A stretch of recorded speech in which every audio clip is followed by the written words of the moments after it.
Écoutez, Monsieur Noël, tout à l'heure, j'ai trouvé ça intéressant parce qu'on peut faire la jonction. Là. Monsieur Noël a parlé tout à l'heure de la création d'une banque québécoise. On a justement avec nous là, Stéphane Blais qui est revenu tout à l'heure dû à un problème technique. Chose qui arrive. Oui. Et président du mouvement Intégrité Québec. Il est aussi comptable professionnel agréé. Une de ses passions dans les sujets politiques, c'est justement la création d'une banque nationale, véritablement nationale, qui appartiendrait au gouvernement québécois. Puis moi, je pense que plusieurs personnes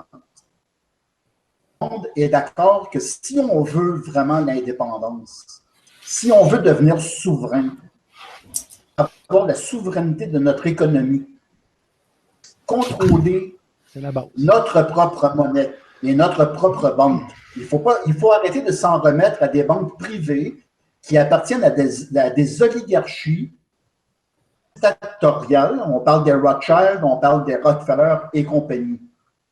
Ça, c'est un piège, excusez-moi l'expression, mais c'est un vrai piège à con.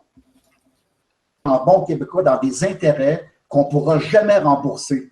Puis tout pays a le droit à la souveraineté de sa monnaie. Donc, moi, j'aimerais vraiment qu'on donne la parole là, à M. Blais qui va nous expliquer un peu sur une banque au Québec. Donc, M. Blais. Salut tout le monde. Alors, désolé pour tantôt. J'en ai profité en passant pour aller livrer une déclaration d'impôt de succession pendant que je faisais mon restart. Ça donnait bien. C'était pas volontaire.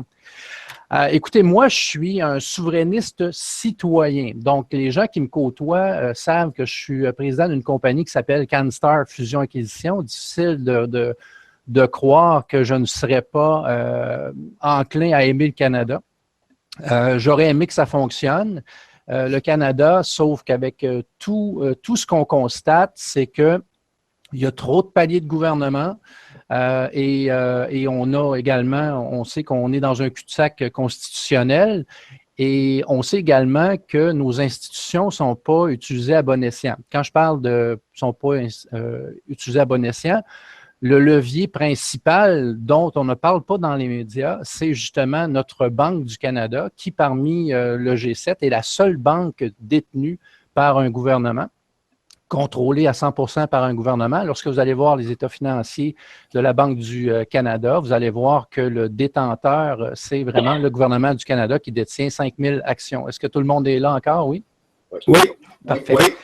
Donc, par contre, on sait ce qui s'est passé là, en 1974. Dans le fond, le gouvernement a décidé de cesser d'utiliser la Banque du Canada comme levier de financement. On sait que de 1867 à 1974, la dette en valeur de dollars constant est à 23 milliards de dollars. Et par la suite, comme disait André Pitt tantôt, il y a une explosion de la dette publique et ce n'est pas pour rien. Alors, on justifiait justement le fait de ne pas utiliser notre Banque du Canada comme un prétexte de contenir l'inflation, sauf qu'on a transféré le financement de nos services publics aux banques privées, qui sont elles-mêmes contrôlées par une Banque du Canada dont les membres du conseil d'administration sont suggérés au premier ministre par, on sait très bien, la Banque des règlements internationaux qui intervient au niveau des banques centrales partout sur la planète.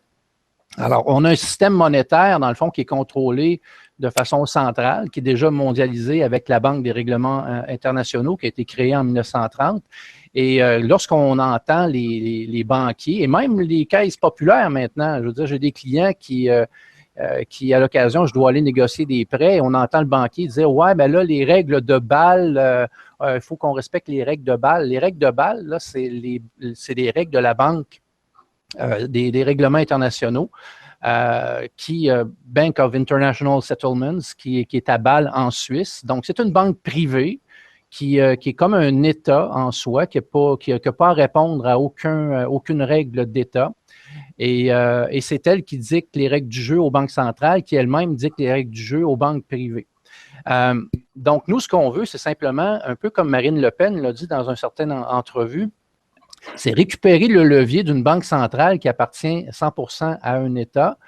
Et on sait que si on détient 100% des actions d'une banque qui crée, on sait, de la monnaie à partir de rien, la création monétaire ex nihilo, si on confère ce droit-là à une banque centrale, elle va créer de la monnaie, elle va prêter l'argent avec un taux d'intérêt, dans le fond, à la fois au gouvernement du Canada, aux provinces et aux municipalités. Là, je parle comme si on était dans le Canada, on pourrait le faire. Les intérêts chargés, ben, en fait, le profit dans le fond, lorsqu'on charge des intérêts, c'est un revenu pour la Banque centrale, on le sait. Il y a quelques petites dépenses, naturellement, mais grosso modo, le profit qu'on fait nous est ristourné sous forme de dividendes. C'est pour ça qu'on dit, dans le fond, que les banques centrales fonctionnent exactement comme des banques privées. C'est simplement que si on fait un profit, c'est qui est propriétaire? C'est nous. C'est l'État. Alors, c'est sûr que pour Trudeau, c'était le Larbin Trudeau père et le Larbin Trudeau fils. C'était une chance exceptionnelle de pouvoir prouver, puisqu'il n'avait pas eu la fameuse bourse de Rhodes, de Cecil Rhodes, la bourse des mondialistes par excellence, que lui aussi pouvait rendre service à l'oligarchie en nous trahissant.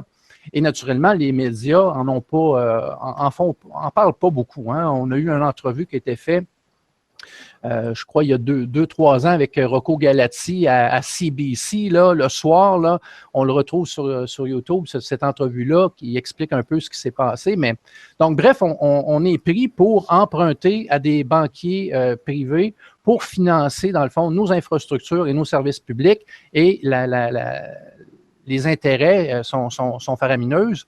En fait, Marine Le Pen, justement, parlait que depuis que la loi de Rothschild, celle où on cesse d'utiliser la Banque de France pour utiliser les banques privées, c'est 1200 milliards de dollars en intérêts qui ont été payés jusqu'à maintenant par la France depuis 1973 aux banquiers privés. Donc, quand on regarde Macron, qui est un larbin des Rothschild, il sort de l'institution justement de la banque Rothschild, c'est ce larbin-là qui va être au pouvoir, qui va succéder, dans le fond, à Hollande, qui lui aussi est un larbin. Même chose pour Sarkozy. Donc, bref, la France est mal foutue. Est-ce que Marine Le Pen va être la solution pour la France? Je vous dirais que si elle ne ment pas comme le fait Trump, parce que Trump a menti à son public sur plusieurs points. On commence à s'en apercevoir. Moi, ça fait longtemps que je m'en suis aperçu. Je supportais Trump, mais là, je le regarde aller, et puis c'est simplement quelqu'un qui suit exactement le dictat probablement du complexe militaro-industriel.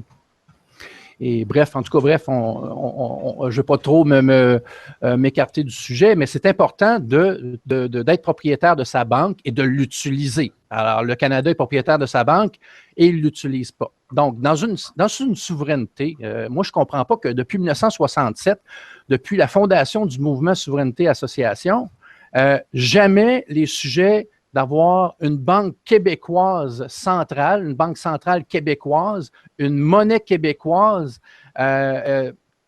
et, dans le fond, des outils de démocratie directe pour donner du pouvoir aux citoyens. Jamais ça a été abordé depuis 1967.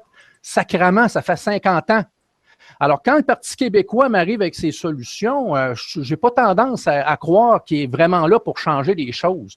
Et je lève mon chapeau aux militants du Parti québécois qui veulent bien croire en un pays où on leur dit, bien, écoute, il va peut-être y avoir, s'il y a des conditions gagnantes, un référendum. Un référendum, c'est un droit intrinsèque citoyen, c'est-à-dire que si on signe une pétition et qu'on obtient un certain nombre de signatures, c'est normal qu'on puisse, comme peuple, aller se prononcer. Ils le font en Suisse, pourquoi ne pas le faire dans une société quand même évoluée qu'est le Québec? Donc, pour moi, d'avoir le contrôle de sa monnaie, donc on sait que Mayer Amschel Rothschild, le fondateur de la dynastie Rothschild, disait « Donnez-moi le contrôle de la monnaie et peu importe qui fait les lois ». Ben écoutez, je pense que ces gars-là savent de quoi ils parlent. On devrait peut-être tendre l'oreille et prendre un recul et dire, regarde, pourquoi qu'on ne serait pas propriétaire, nous, de la création monétaire? Parce que la monnaie, ce n'est que de la confiance. On crée de la monnaie et c'est la confiance qui la soutient. Je crois, moi, que la création monétaire ex nihilo doit être conférée exclusivement à une banque centrale détenue à 100% par un État. Mais par contre, la création monétaire actuellement est aussi créée par du prêt de banques privées. Ça, j'espère que vous en êtes conscients, là. Donc, on part d'un certain capital et on peut multiplier par 10 jusqu'à 12,5 avec les règles de Bâle. On a 1 $ de dépôt, on peut aller jusqu'à 10, 12,5 $ de création monétaire. C'est-à-dire, on n'a pas l'argent, mais on la crée. Donc, on fait croître la masse monétaire. Et c'est ça qui nous met en danger présentement parce qu'on crée de l'inflation, mais également, il n'y a rien pour soutenir cette valeur-là, qui est une valeur nominale, mais il n'y a rien de tangible pour la soutenir. Donc, moi, ce que je recommande dans un Québec souverain, on donne le pouvoir de création monétaire à une banque centrale, on charge les intérêts du marché, on va avoir une ristourne sous forme de dividende au niveau de l'État. Donc, effectivement, on va avoir une dette qui va se stabiliser et cette dette-là, de toute façon, on va se la devoir à nous-mêmes. Donc, ce ne sera pas trop stressant. Et il faut avoir également, en parallèle, des outils. Je ne parle pas de démocratie directe, je parle d'outils de démocratie directe. Donc, quand on est un jeune peuple, puis je peux vous dire que la responsabilité citoyenne au Québec, là, OK, on va arrêter de se compter des menteries, là, elle n'est pas là. Il y a des gars comme André Pitt là, qui font plein de vidéos, là, puis le monde, là, il écoute ça, il trouve ça drôle, mais sacrément, il faut qu'il catche le message aussi, là. Puis même chose pour M. Boulian, là, je le vois, c'est poumonné puis c'est puisé à poster. Il pose beaucoup, là, mais vaut mieux d'en poster que trop que pas assez. Mais une chose certaine, c'est qu'à un moment donné, c'est beau. Là, on est là pour essayer de réveiller les gens, mais c'est pas un show qu'on veut faire. C'est pas un show qu'on veut faire. On veut protéger l'avenir de nos enfants. C'est ça qu'on veut faire, là. Donc, on n'est pas là pour perdre du temps, parce que du temps, on n'en a pas de trop, là. Donc, tous ceux qui sont présents dans le mouvement républicain, je vous salue parce qu'on est tous des gens occupés et c'est souvent les gens les plus occupés qui donnent de leur temps. Ça, c'est une règle du jeu. Je peux vous dire que c'est une règle du jeu, puis je ne ferai pas de commentaires là, concernant récemment. Là, bref, il y a certains clients, des fois, qui ont bien du temps et qui veulent qu'on se déplace puis qu'on leur rende service, mais en tout cas, c'est une autre histoire, là. Alors, moi, dans cette conférence-là, ce que je veux aborder, c'est si on est maître de notre levier économique qui est la création monétaire, notre banque centrale. Si on a des outils démocratiques, donc des outils de démocratie directe, donc ici je parle de rappel d'un député lorsqu'il ne fait pas la job avec une pétition sur n'importe quel sujet, si on a un nombre atteint de signatures, peut-être même envisager un parlement bicaméral où est-ce qu'on va avoir les gens qui vont être élus normalement, selon le système électoral actuel, peut-être y aller avec une proportionnelle, ce serait peut-être bien de faire en sorte qu'on essaie de diviser un petit peu, morceler un peu, si on veut, les partis politiques qui prennent le contrôle, puis qu'après ça, ça devient une forme de dictature pendant 4 ans, là. Donc, si on morcelle, comme le disait André Pitt, là, avec une conférence qu'il a fait avec un spécialiste en politique, le fait d'être obligé de s'allier, ça crée le compromis.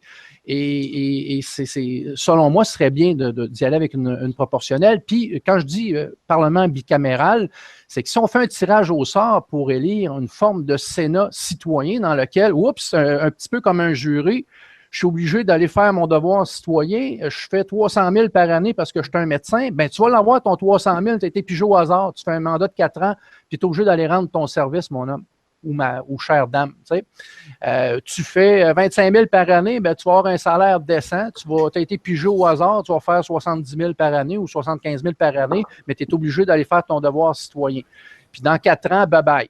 Si on limitait le nombre de mandats également dans une vie à 2 mandats, probablement que le carriériste politique qui sert beaucoup les intérêts des lobbies ferait en sorte qu'on aurait des politiques qui seraient peut-être plus pour les citoyens et moins pour les lobbies aussi. Donc, ici, je sais, là, je ne veux pas embarquer dans tous les sujets. Ça prend une constitution citoyenne dans laquelle on va définir les règles du jeu. Mais si on donne les bons outils de départ, on va avoir une véritable souveraineté citoyenne. Ça ne sert à rien de faire la souveraineté puis d'avoir encore des larbins au pouvoir, puis encore des, tu sais, je veux dire, un plus petit État dans lequel là, tu vas avoir encore les gros joueurs qui vont venir encercler les élus, ils vont les mettre dans leur poche, puis on ne sera pas mieux servi, là. Donc, je pense que si on parle de souveraineté citoyenne, moi, à ce moment-là, une souveraineté du Québec, ça me plaît, puis il faut ramener le pouvoir aux citoyens, puis il faut lui donner des outils qui vont lui assurer, dans le fond, la pérennité de sa société. Puis présentement, c'est beau sur papier ce qu'on a. On peut parler de démocratie, on peut se masturber en regardant la fleur de lys, la feuille d'érable, mais à un moment donné, ce qu'on veut, c'est vraiment d'avoir des vrais outils où est-ce qu'on est utile comme citoyen, puis on peut faire avancer des choses et que c'est pas juste gauche, centre, droite, puis que c'est du pareil au même. Parce que présentement, si tu es de gauche, tu fais des programmes de gauche, puis c'est du socialisme à crédit. C'est encore les mêmes qui gagnent. Si tu es de centre, c'est la même affaire. Puis si tu es de droite, ben on sait ce que c'est la droite. Là, je veux dire, c'est pas une vraie droite qu'on assiste. Là. Si on regarde aux États-Unis, on focus sur le militaire, où on coupe les impôts des corporations, tout le monde ferme les yeux sur les paradis fiscaux qui sont parfaitement légaux.